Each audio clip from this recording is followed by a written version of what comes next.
Brilliant. Thank you again so much for joining me, JuanPe. I really appreciate you sitting down with me. It's been a while. Obviously, it's been a few weeks since New Game Plus when I met you. How have you been? I'm okay. I'm okay. Thank you so much for inviting me. Yeah, it's No. pretty exciting. Yeah, man. Oh, well, look, believe me, I was very excited when I got to play your game and stuff like that, which we'll get to obviously in a moment. But yeah, I was hoping before we dive into all of that, first and foremost, you wouldn't give the people listening and watching a little rundown about yourself, your own work and things like that, and then a little info on the studio you are now part of, The Line, please. Yes. So I'm Juan Arroyo. I'm an animator and director. I'm at the moment a director at The Line Animation Studios that is based in London.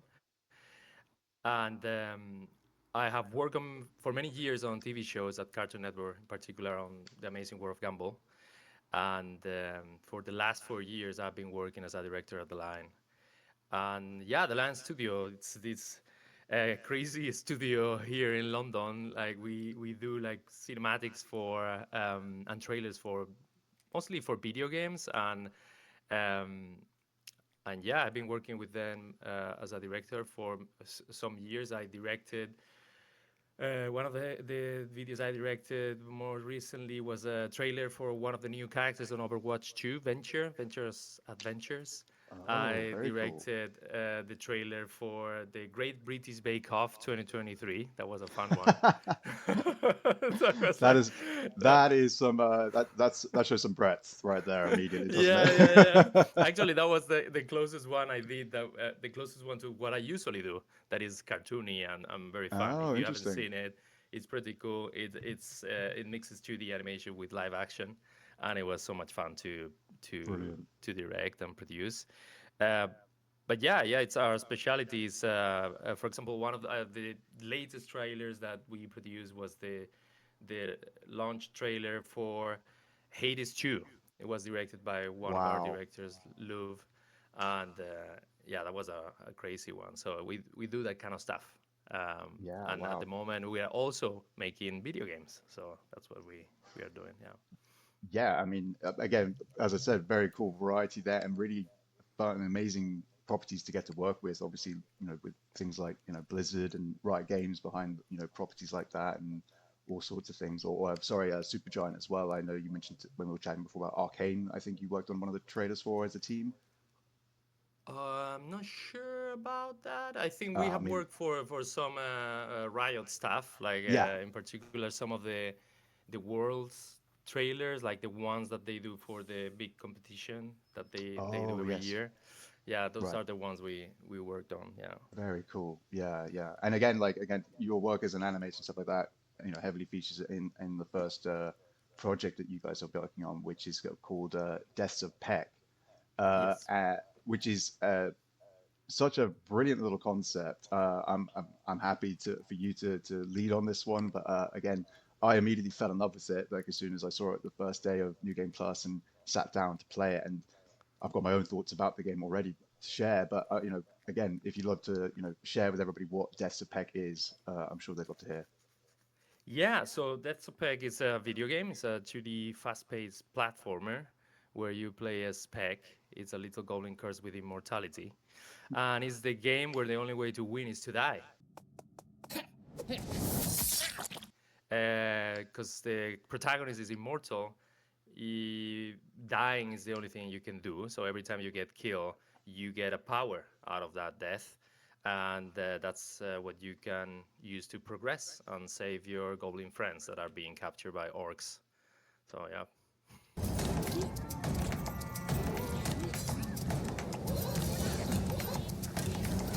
It's brilliant. I love it. It's such a fun sort of blend of like, just very silly, but also quite macabre kind of humor all in one. And then in this very kind of what I would term quite cutesy, cartoony, hand-drawn looking art style, which really kind of elevates it all, I think, because it feels like it allows you to be very expressive with what's happening on the screen. And you've got like, yeah, this quite kind of charming and child-friendly visual style. It feels like to it. Was that an intended kind of like vision that you had, or was that just because of sort of previous, as you said, previous work sake? And we'll get into it when it talks about the demo, but the British Bake Off connection is starting to maybe make more sense now, having seen the demo level. Yeah, it's funny because I really I don't think about the project as a project for kids, but it's true Mm, that I have a big inspiration from my previous work from mhm, Cartoon Network. Like all the style of the project is very Cartoon Network like, and I mean the intention is for people to feel like they are playing their Saturday morning cartoon, but with a gory twist. mhm. So actually, the theme and the story of the game, it is a bit more adult, but I'm happy that kids are enjoying it too. Like actually at London Game Festival at New Game Plus, we had some kids that visit the booth and they were like playing it and came back to replay it. I know that friends of mine, they have kids and the kids, they are playing it and they have been sending me videos of their kids going like, we love the game. So I like that everybody can play it and that That's people great. feel like it's something they can enjoy. Like one of the things that I like the most is that the reaction from people when they see the character, they go like, "Oh, this is really cute," and then they go like, "Oh, wait a second, it's dead."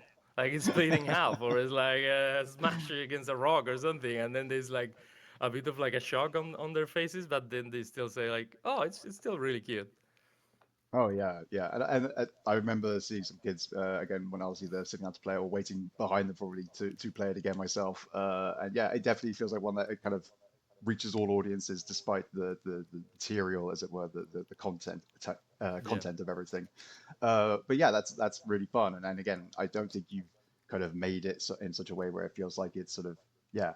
Uh, misleading in that respect. Like, you know, I've watching kids play it, they seem to be having a great time with it and getting enjoying the challenge as much as the creativity of it as like me doing this as someone looking out for cool indie games to highlight and stuff like that. So it was nice to see that same, you know, passion for it and energy throughout everybody playing it, which was really cool. And yeah, like actually, let's jump to that then. Like, what was the sort of main feedback you got from people when from New Game Plus and the demo? We'll get into more of the demo's content and more of like that those details in a bit. But like seeing as how we're talking about people's experiences with the game, yeah, what was the general kind of buzz as well as like maybe some of the even if there were any critiques or suggestions from people, what was that sort of feedback like?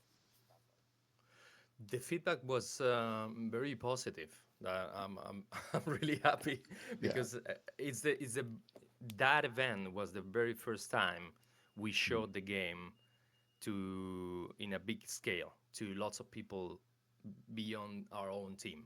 Yeah. We have done while we were developing the prototype. We did some play testing, but it wasn't at that scale, and also we didn't have the person in front of us to react right after they played it. So Hmm. it was a bit like a trial by fire, or I don't know if that's the correct Yeah, way to yeah, yeah. say it, but it was like, okay, we're here, let's see if people like it, and apparently they did. Mm. And everybody that played it, they turned around and they were like, "This is really good. The animation is great." That for me was like, "Oh my god, thank God," because like I'm happy to like the animation. But I think the main success or the main thing that made us very happy was that they also thought the gameplay and the controls they were really good, Mm. and that's one of the things that as a studio, the line and myself, we put lots of effort on. The animation is going to look really good, but gameplay goes first, feeling goes first, and we put lots of work on making sure that that was as good as possible with the Mhm. time we had. So every time somebody was playing it and commented or gave us good feedback on controls or gameplay, or we were so happy, man. So it Mm. was like such an exciting situation because we didn't know if it was going to work or not. So yeah. Yeah, as you say, you know, you're really jumping in the deep end, as it were. There's no other way to kind of sort of try and gently roll this out, so it's a little bit softer or smoother a journey. It's like it's just going to happen, isn't it? And you just got to hope that you make it the other side. And sounds like Deaths of Peck certainly did. I mean, I as I said, uh, really enjoyed my time with it. Played it at least twice, if I remember, over the course of the 2 days. Thank you, Came thank back to try and 100% it. Um, and yeah, like when it comes to the demo and the gameplay of Deaths of Peck, you know. when I sat down, I hadn't yet spoken to you or anybody else at the Deaths of Peck booth or anything like that.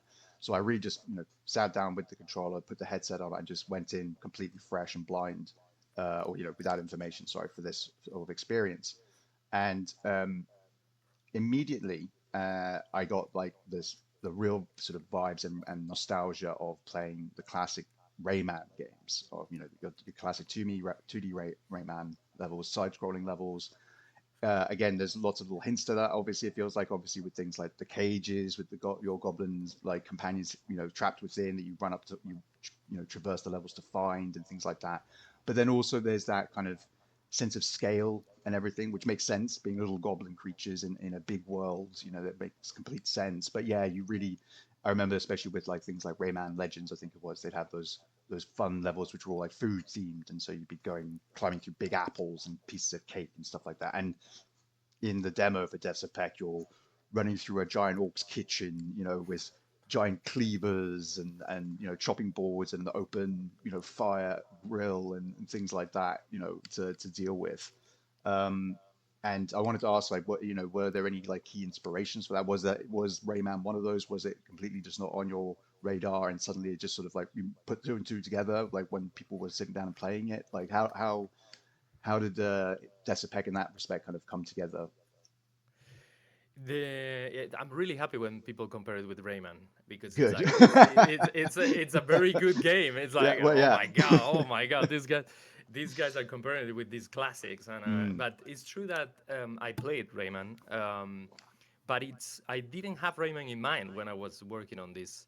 It is true that I understand why people connect it because the design of the cage is like the concept of the cages connects with how the collectibles are in that game, and I mm. realized that it's pretty similar. I wish I could say like yes, it's from there, but the sense of scale comes directly from because the project existed before being a video game as a short film as a character. I always like this idea of like small characters or small creatures in a massive environment, Mhm. and I think actually that concept comes from probably from different things, but in particularly comes from the God of War games. I'm a big fan of Oh, God of wow, War, yeah. and there is this thing that they did on God of War, especially on the and it stays in all the saga, but especially on the first one that hit me really hard is like at some points your characters become super small. Mm, Kratos becomes this small thing, right? And that's he's right. climbing this like Pandora's temple on the back of a massive Titan. And I was like, oh my god, this is incredible. Yeah. I got obsessed with like small characters in big environments. Mm. And at some point I was doing like a series of drawings of I call it Poketo Samurai. That was like a little samurai that lived on my sofa. So I was taking photos of my sofa and drawing him having duels on top of the sofa. But it was super small and tiny. So it's something that I've been always thinking about. And when I had the opportunity to produce the prototype, we had a bit of time at the line and we put things together. I was like, okay, let's do it. My plan was to okay, I can do only one section of the full game, so I need people to understand really quickly these goblins are in danger. So the main, most classic version of this is like the orcs are cooking them in here. So I Mm, was like, okay, big knives, big counters. Like these orcs are like chopping down goblins. There's like mhm. massive bags with lots of goblins' heads in the background, and yeah, I think that's the main reference. But I'm really happy people are comparing it with so many cool games. Some Yeah. of them are referenced, others are not. I'm still happy that they are doing it because it's like great. Mm. That means that they like it. Yeah, absolutely. Yeah, yeah. People are relating it to positively to something that they enjoyed before, and it's like, great. Okay, yeah, I'll just agree if anything. Yeah, you're right. Exactly. Fantastic. It's fantastic. Yeah. Well, yeah, and again, you mentioned obviously some of the different things you come across in the demo level, which is this big kitchen environment, and of course, yeah, as Peck as himself, unharmed as it were, capable of very little, running about and jumping. Ultimately, at the end of the day, and this, of course, has to rely on his immortality to kind of find other ways to traverse these environments.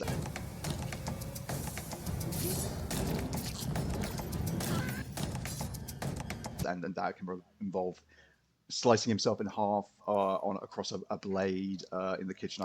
I was fortunate enough to get one of your Oh, brilliant nice. badges, uh, so I Oh, look at kept that. that there.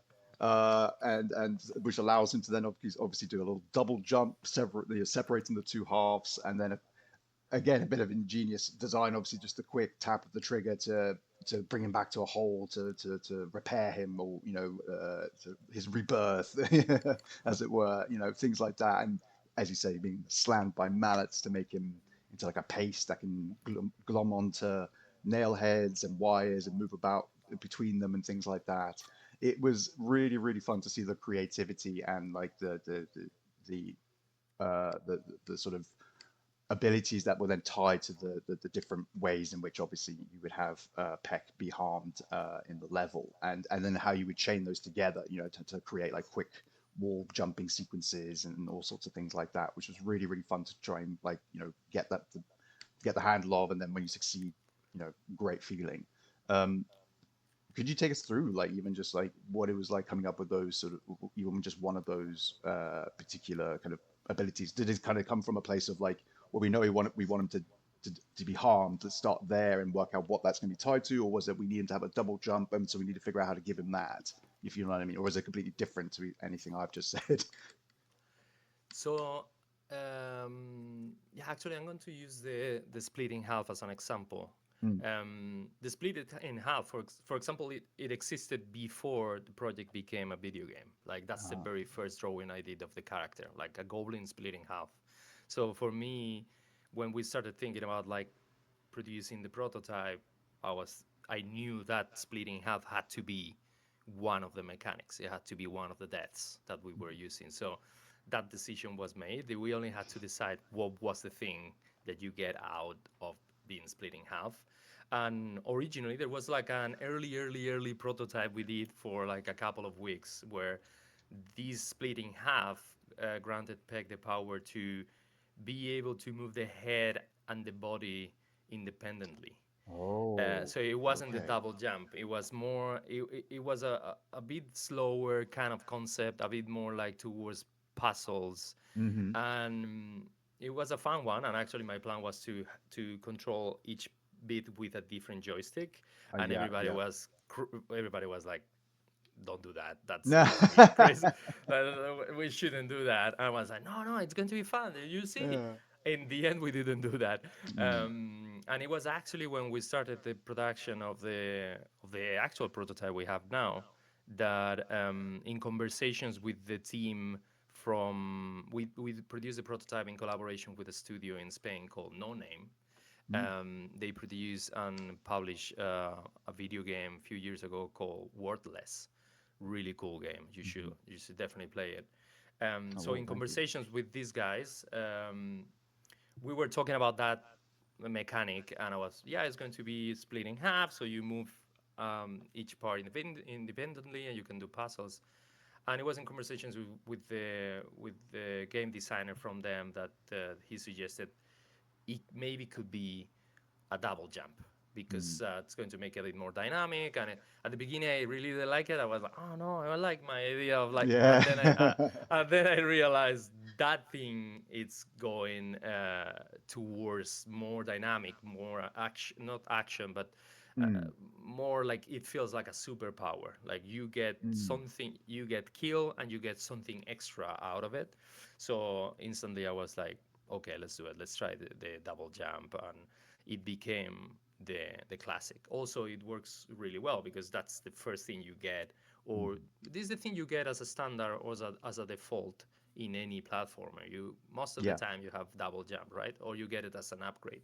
Yeah. So yeah, that's the example of one of those. Like the other three mechanics we have, like they went through similar processes of like being something at the beginning and then evolving to become something more dynamic or stronger or more interesting. Yeah.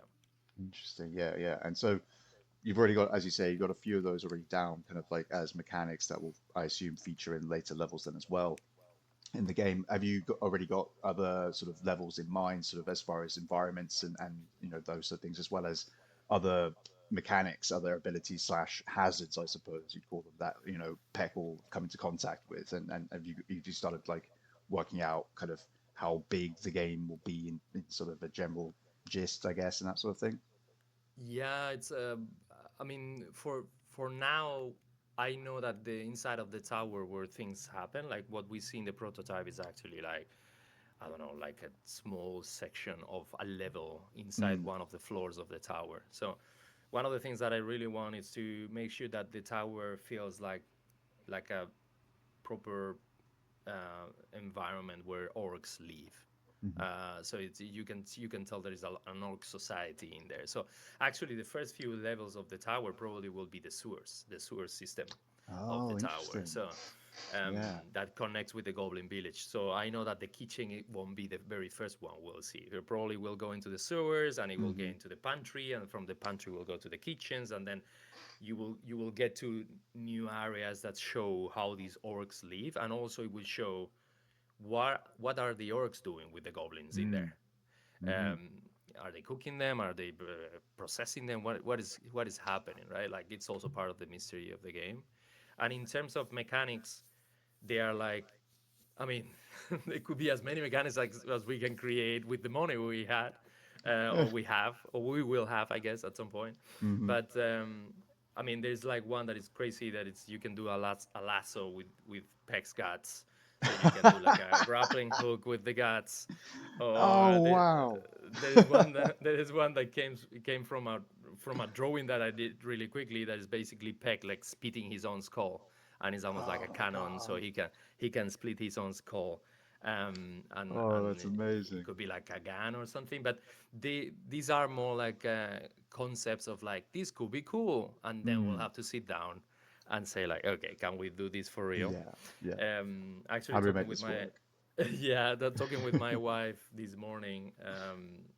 She's helping a lot with the game. Like, her name is Eva Figueroa. She's an amazing storyboard artist and animator. She's amazing.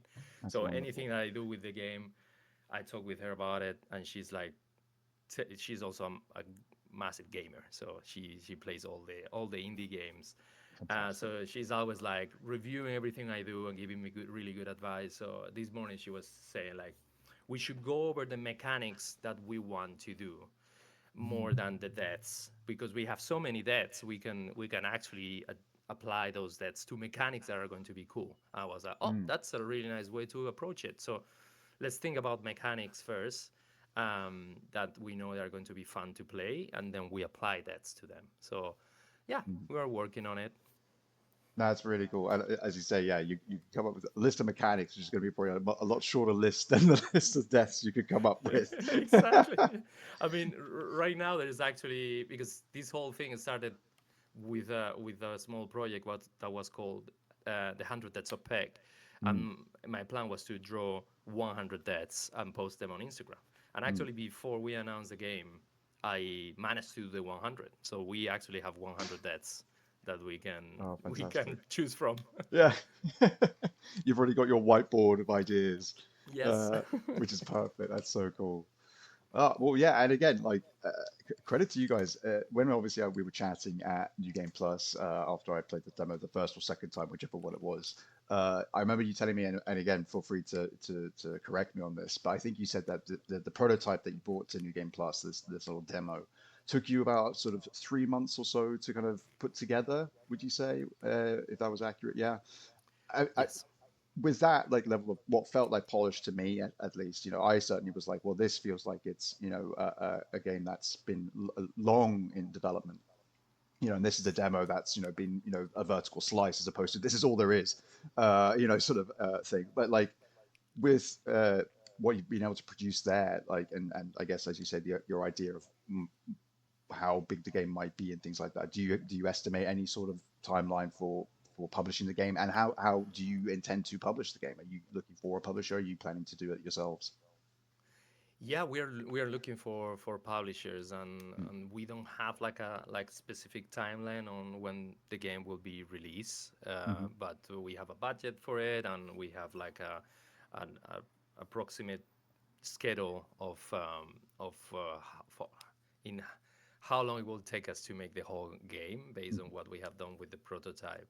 But yeah, the idea is actually part of the idea of like releasing these and showing it to people is to actually test or get people's attention and say like, hey, this thing exists. You guys want to see the full game? Wish list us, support us, talk about the game, because that's the only way we are going to get like publishers to notice us and get like, hey, we'd like to invest on this.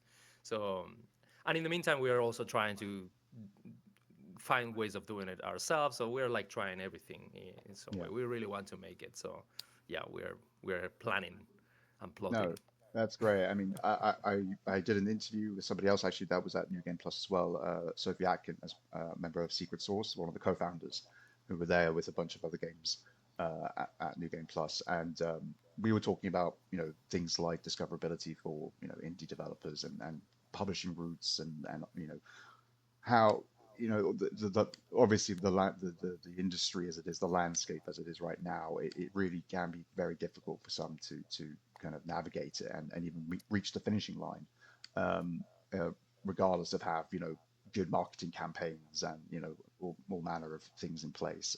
So yeah, it's good to hear that you guys are from early on already like looking to try and make sure you are you've got the what you need in place to make sure that you can see this through, and Deaths of Peck sees the light of day and gets to be in people's hands to play and things like that. And I assume it'd be going for a PC release, is that the goal right now?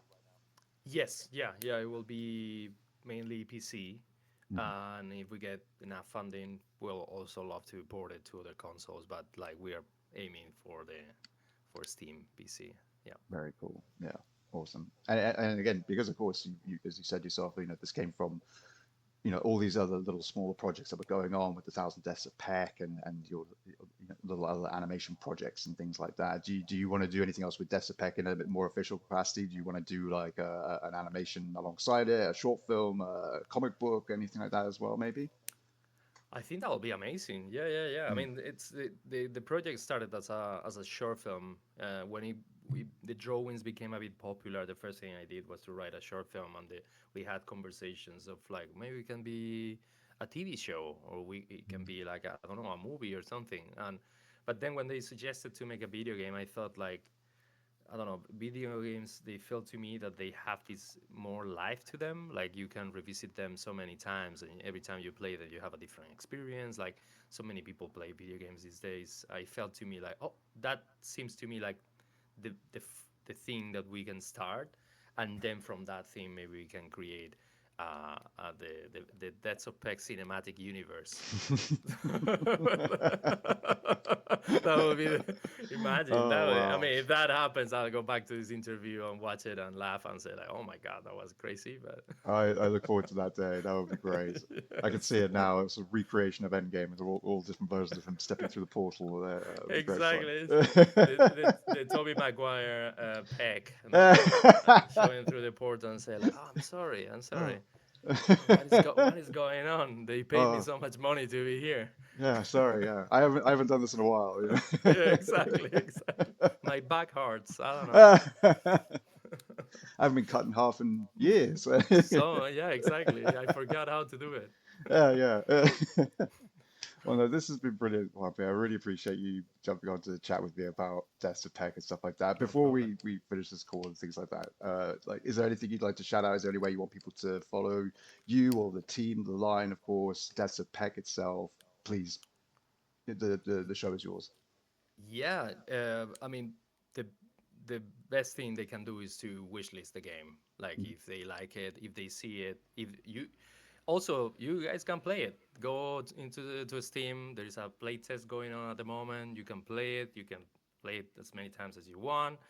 Try to speed run it and get the 100% with the gold rank. If you do, post it on social media and tell us because we'll repost it and we'll comment and wish listing the game, sharing the game with your friends, telling your friends this thing exists and it's really fun and you're going to laugh a lot when they play it. Play it with friends. It's a really nice game to play along friends Mhm. because it's really fun to watch.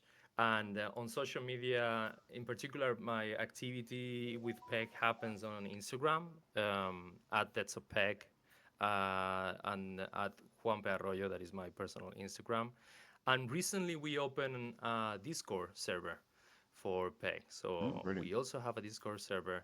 If you go to our social media, you will find the invite on our bio. This is a bit awkward because it's like you cannot really find it yet. It's not discoverable. Mm. Well, you have to Well, find the link. if you're able to send that to me, I can drop it in the description Awesome. below and everything like that. Awesome. We can make sure that the Instagram and the Steam page and everything like that, Perfect. it's all down there below for everybody That to check out.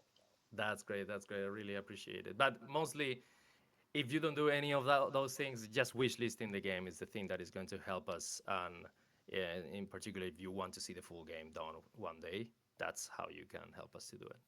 There you go. You had it there. Wish list to let Deaths of Peck see the light of day. But yeah, thank you very much, Juanpe. This is really, really fun. I really appreciate it. And Thank you you. take, yeah, no problem.